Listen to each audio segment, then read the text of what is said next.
റോഷിപാൽ, സണ്ണി ജോസഫ് ഞങ്ങൾ എടുത്ത നടപടിയെ നിങ്ങൾ മാനിക്കുന്നില്ലേ? നിയമം നിയമത്തിന്റെ വഴിക്ക് പോകട്ടെ എന്നതാണ് പാർട്ടി നിലപാട്.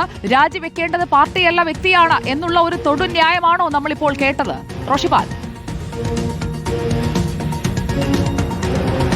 സുജയ, ആദ്യഘട്ടം മുതൽ തന്നെ KPCC അധ്യക്ഷൻ സണ്ണി ജോസഫ്, അടൂർ പ്രകാശ്, ഷാഫി പറമ്പിൽ, AP അനിൽകുമാർ ഇങ്ങനെയുള്ള KPCCയുടെ ഒരു വിഭാഗം നേതാക്കളാണ് രാഹുൽ മാങ്കൂട്ടത്തിന് സംരക്ഷണം ഒരുക്കിയെന്ന ആരോപണം കോൺഗ്രസിനകത്തുണ്ട് ശക്തിപ്പെടുന്നുണ്ട്. ആരോപണം ശരിവെക്കുന്ന രീതിയിലായിരിക്കാം ഒരുപക്ഷെ പ്രതികരണം. ഒന്നുകിൽ അത് സമ്മർദ്ദമാകാം. ഷാഫി പറമ്പിൽ അടക്കമുള്ള AP അനിൽകുമാർ ഉൾപ്പെടെയുള്ള രാഹുൽ മാങ്കൂട്ടത്തെ പിന്തുണയ്ക്കുന്നവരുടെ സമ്മർദ്ദമാകാം സണ്ണി ജോസഫിനെ കൊണ്ട് ഇങ്ങനെ പറയിക്കുന്നത്. പക്ഷേ ഈ നിലപാടല്ല മറ്റു കോൺഗ്രസിന്റെ നേതാക്കൾക്ക്. കെ മുരളീധരൻ നിലപാട് പരസ്യമാക്കിയതാണ്. രമേശ് ചെന്നിത്തലയ്ക്കും VD സതീശനും സമാന നിലപാടാണ്. പുറന്തള്ളണം രാഹുൽ മാങ്കൂട്ടത്തിലെ എന്ന നിലപാടിലേക്ക് അവരൊക്കെ എത്തുന്നു. അവരൊക്കെ മുതിർന്ന കോൺഗ്രസിന്റെ നേതാക്കളാണ്. അവർ പരിചയ സമ്പത്തുള്ള പാരമ്പര്യമുള്ള കോൺഗ്രസിന്റെ നേതാക്കളാണ്. അവർ കൃത്യമായ രാഷ്ട്രീയം മനസ്സിലാക്കിയാണ് അങ്ങനെ ചില നിർദ്ദേശങ്ങൾ ഇപ്പോൾ KPCCയുടെ മുന്നിലേക്ക് വെക്കുന്നത്.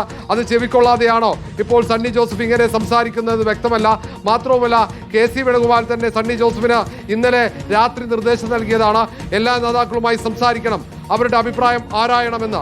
ഈ നിലവിൽ സംസ്ഥാനത്തുള്ള ഏറ്റവും മുതിർന്ന നേതാക്കൾ അത് മുൻ KPCC അധ്യക്ഷന്മാരാണ്. അത് VM സുധീരനുണ്ട്, MM ഹസനുണ്ട്, ഒപ്പം മുല്ലപ്പള്ളി രാമചന്ദ്രൻ, അടച്ചിട്ട മുറിയിൽ മുൻകൂർ ജാമ്യാപേക്ഷയെ പ്രോസിക്യൂഷൻ എതിർത്തുകൊണ്ട് കൃത്യമായി ബലാത്സംഗം നടന്നതിനെക്കുറിച്ചും ഗർഭഛിദ്രത്തെക്കുറിച്ചുമൊക്കെ വ്യക്തമാക്കുമ്പോഴാണ് ഉടൻ നടപടിയില്ല എന്ന നിലപാട് KPCC എടുക്കുന്നത്. സണ്ണി ജോസഫിന്റെ വാർത്താ സമ്മേളനമാണ് നമ്മൾ തത്സമയം കണ്ടത്. വിവരങ്ങളുമായി ഞങ്ങളുടെ പ്രതിനിധികൾ തുടരുന്നുണ്ട്.